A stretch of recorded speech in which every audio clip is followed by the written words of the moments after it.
All right, patient care number 6, routine monitoring. Two terms I want you to know. Stethoscope, you know that one. That's an easier one, right? That's the oscillation or listening device.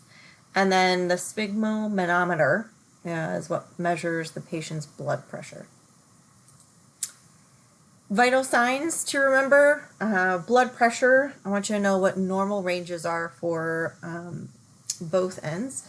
And then diastolic and systolic. And then hypertensive versus hypotensive. So what numbers would drop patients into those areas.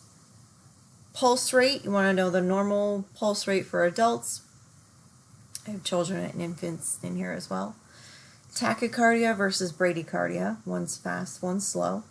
And then just knowing some sort of general sort of appearances for patients, if they're going into a low blood pressure or a hypotension or a high blood pressure and hypertension, what you might see.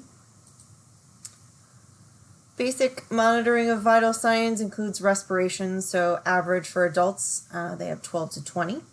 Kids are a little bit faster. Similar terms here, tachypnea will be fast, Brady slow, and then apnea, slow or stopped, like sleep apnea. So people stop breathing in their sleep and then restart on their own. Temperature, knowing the areas where you can check temperature, oral, rectal, or axillary temperatures. Generally 98.6 is the general one for oral temperatures. The rectal is the most accurate temperature.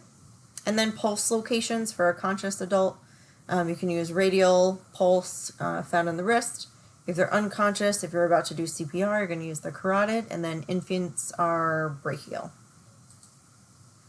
Heart flow. So definitely need to know kind of the way the blood will flow through the heart. Which side does it go through first before going out? And then one of the tricks that I have is try before you buy. Tricuspid valve on the right side will come before the bicuspid valve on the left side. So if that helps you. But just do a quick review of the circulation of the heart. That way if you get hit with a question on where it starts or where it ends, or does it hit the right side before the left side, things like that, definitely just review that area.